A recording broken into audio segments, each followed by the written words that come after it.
Và số đây cho các bạnซึ่งจับตั้งปีโจชน้ำมันสวรรค์เจนจีวิดีโอให้ทั้งนี้จูในสายวิดีโอมวยแต่ฉันสครอลในขนมตัวสาบใดนั้นเคยมีผลนะให้เกณฑ์ยิทา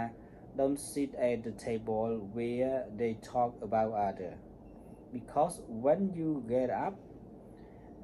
you're the topic បាទซึ่งในขนมថាតើคลีមួយនឹងគេមានអត្តន័យយ៉ាងណាសូមបងប្អូនធ្វើការតាមដាននៅក្នុងខ្សែវីដេអូនេះប្រហែលជា5នាទីបងប្អូននឹងអាចទទួលបានអ្វីដែលបងប្អូនចង់ដឹងបាទអូខេ here we go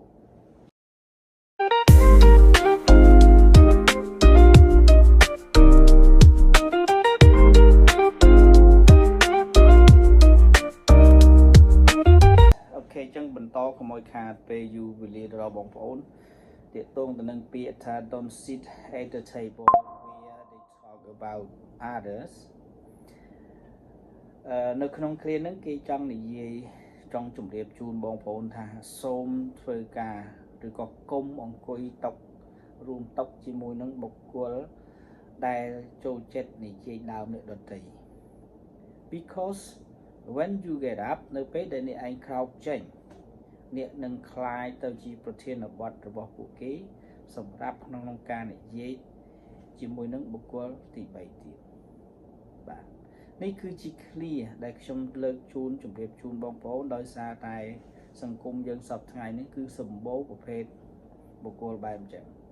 ហើយខ្ញុំតែងតែនិយាយថាជាបុគ្គលគេហៅថាជាអ្នកដឹកនាំរឿងណាបងប្អូនណាបាទដឹកនាំរឿងក្នុងភូមិអីចឹងទៅបាទអញ្ចឹងត្រឡប់មកវិញ don't sit at the table where they talk about other because when you get up you're the topic បាទនេះគឺមានអត្ថន័យនៅខ្លឹមសារយ៉ាងហ្នឹងអញ្ចឹងហើយនៅពេលដែលយើងធ្វើសម្ព័ន្ធមិត្តឬក៏ចងក្រងឬក៏អង្គុយរួមតុកន្លែងណាមួយអីគួរតែប្រយ័ត្ននៅមេរោគមួយនេះយើងអាចនឹងថាជាប្រភេទមេរោគសង្គមមួយដែលចូលចិត្តឆ្លងទៅកាន់បុគ្គលដែលមានឥយាបថមួយដែលចូលចិត្តនិយាយដើមអ្នកដទៃបាទដោយខ្ញុំបានតែនិយាយហើយទាក់ទងទៅនឹងពាក្យដែលខ្ញុំតែងលើកឡើងខ្ញុំចង់និយាយថាគម្រោងគឺជាទីគាប់ចិត្តរបស់សត្វរុយយ៉ាងណាបងប្អូនណាពាក្យមុសាក៏ជាទីគាប់ចិត្តរបស់ជនមុសាជនផងដែរបើអញ្ចឹងនៅក្នុងឃ្លានេះគឺគេចង់រំលឹក